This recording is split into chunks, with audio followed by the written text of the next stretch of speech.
folks, Russ Matney here. Hey, today I'm going to be replacing ceiling can lights, these two that are up here. And I'm going to be doing it a little bit different than the typical, and that is I'm not going to replace the entire unit.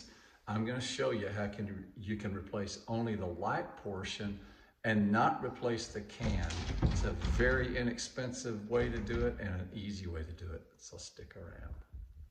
First thing you want to do, you want to kill the power. Now, sometimes people think, do I have to kill the breaker? You don't. All you've got to do is kill the switch, and that turns those two lights off. That means the power stops at the switch and it does not go here. All right, so the next thing we're going to do, this is kind of falling down anyway. This is the old-fashioned kind of spotlight. You know, and they're just old, and they just got a spring that's broken here, so we're going to replace these. So let's take it down first, and let's see what the heck we have to work with.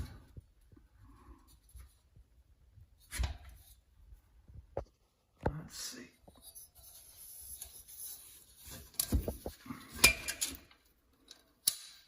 Okay. And then we'll remove this, because the new one, I don't think we're going to need this on the new one.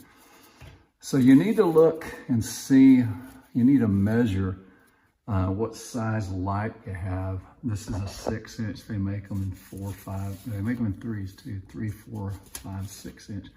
So this is a 6-inch. So I got the new replacement.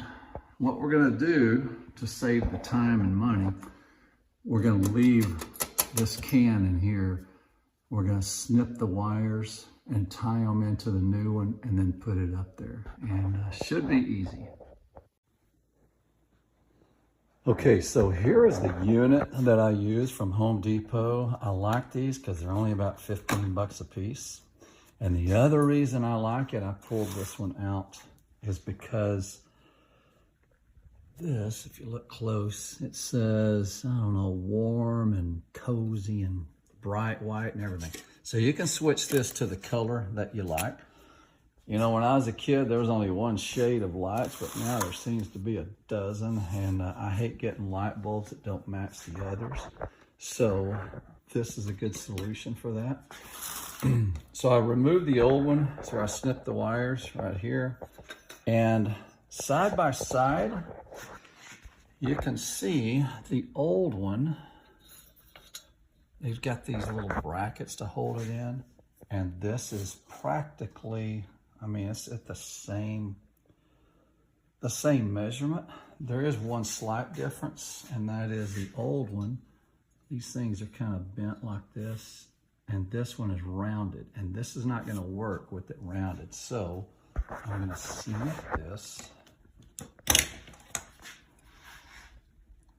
with some wire cutters. Try to anyway. Golly. I'm going to turn it off and do it, but I'm going to snip these off. Then I'll show you. Okay, so I snipped off those rings at the end of this and then made it look like the original. So that should work really well. Okay, the next thing to do, we're going to strip these two wires that we cut, and then we're going to trim this one. Now, before I do that, let me tell you, if you open this up and you've got a socket in here, then you've got it made. All you got to do is screw this in. You don't even have to cut this. So if you got a socket in, then that's easy. In this case, this is not. So we're going to cut the black and the white. All right. We're going to strip the black by about a 1/2 inch.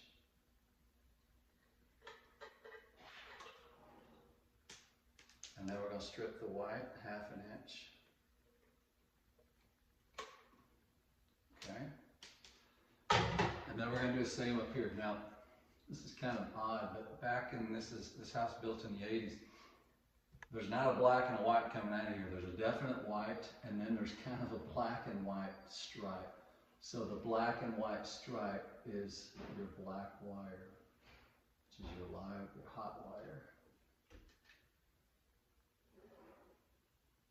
So we're going to strip the white.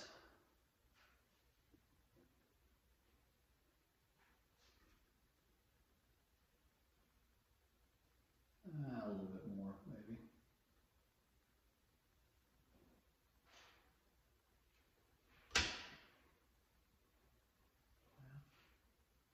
Not doing very good with this. There it goes. Okay. So we got the white. Let's do the black. Okay, that's good.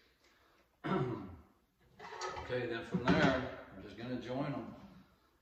Take your wire nuts, and we're just going to match the white to white, black to black.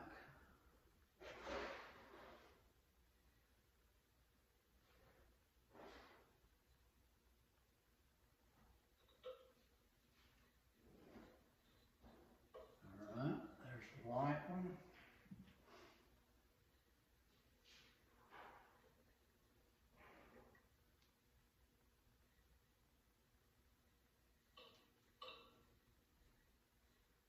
And there's the black. Now we're just going to put it in place. Now remember, I cut these things off. I'm trying to make them look just like the other. So we're going to test it and see if that works. I think it will. Let's get this one in first. So I can see. It's hard to see up here.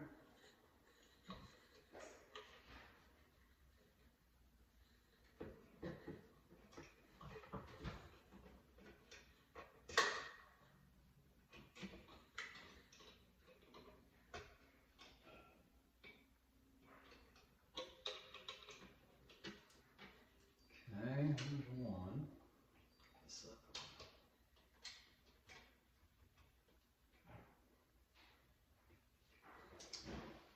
Okay, so they're in. This should just pop in place. We hope so anyway. There it goes, just like that. That looks good. Now, there's a little bit of a ring right around here, and that's because the other light may have been about a ½ inch wider. So I'll probably pull this down. I'll take some sealing paint, paint that. When it dries, I'll put it back in place. All right, so let's turn this power on. Ta-da! And that's it. And that light looks so much better than that one. That's an old-fashioned one. It's actually easier to see with the light out. You can see the difference in the new one versus the old one. And again, if you, I like, that's a little bit of the cream color. If you want to change the color, you got 5 different options up there I showed you earlier. So you can pull that down and test it out and see which color of light that you want coming out. So that's it. This is a really easy project. Now, a lot better if you can replace the light only instead of the can, because if you buy the can and the light, you're gonna pay about $50. And you're gonna take, gosh, a solid hour, an hour and a half to pull the old can out, maybe a couple hours. Pull the old can out, probably do a little bit of drywall damage, put the new one in, have to replace or fix the drywall, and then put the new light in. This will take me, this one took a little bit longer, the one that I did, because I was showing you on video, but this will take me all of about 15 minutes for me to do this second one. And it cost $15.